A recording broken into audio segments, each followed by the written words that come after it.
সুইডেনের প্রথম নারী প্রধানমন্ত্রী হিসেবে নির্বাচিত হয়ে ইতিহাস গড়েছিলেন ম্যাগডালেনা অ্যান্ডারসন। তবে প্রধানমন্ত্রী হওয়ার 12 ঘন্টা না পেরোতেই পদত্যাগ করেছেন তিনি।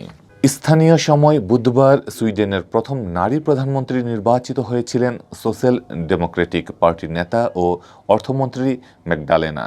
মূলত তার সরকারের ওপর থেকে জোট সঙ্গী গ্রিন পার্টির সমর্থন প্রত্যাহার ও পার্লামেন্টে বাজেট অনুমোদন করাতে ব্যর্থ হওয়ায় প্রধানমন্ত্রীর পদ ছাড়তে হয় ম্যাগডালেনার। পদত্যাগের পর ম্যাগডালেনা বলেন, জোট সরকারের ওপর থেকে কোনো দল সমর্থন তুলে নিলে প্রধানমন্ত্রীকে পদত্যাগ করতে হয়।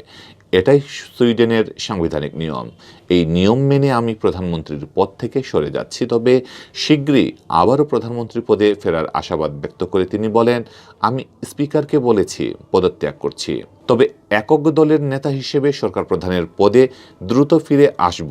গত 10 নভেম্বর সুইডেনের প্রধানমন্ত্রী স্টেফান লোফভেন পদত্যাগ করেন। 2014 সাল থেকে গ্রিন পার্টিকে সঙ্গে নিয়ে সংখ্যালঘু জোটের নেতৃত্ব দিয়ে আসছিলেন তিনি। সুইডিশ পার্লামেন্টের 117 জন সদস্য ম্যাগডালেনার পক্ষে ভোট দিয়েছিলেন।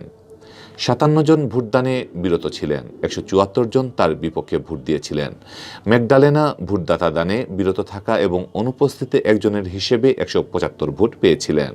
54 বছর বয়সী ম্যাগডালেনা চলতি মাসের শুরুতে সোশ্যাল ডেমোক্রেটদের নেতা হিসেবে দায়িত্ব গ্রহণ করেছিলেন। বুধবারের ভোটে তাকে সমর্থনের বিনিময়ে পেনশন বাড়ানোর জন্য মঙ্গলবার বাম দলের সঙ্গে একটি চুক্তিতে পৌঁছেছিলেন তিনি। এর আগে তিনি সোশ্যাল ডেমোক্রেটদের জোট অংশীদার গ্রিনিস এবং পাশাপাশি সেন্টার পার্টির সমর্থন পেয়েছিলেন। তবে প্রধানমন্ত্রী হওয়ার পর ম্যাগডালেনার উত্থাপন করা বাজেট অনুমোদনে অস্বীকৃতি জানান গ্রিন পার্টির সদস্যরা।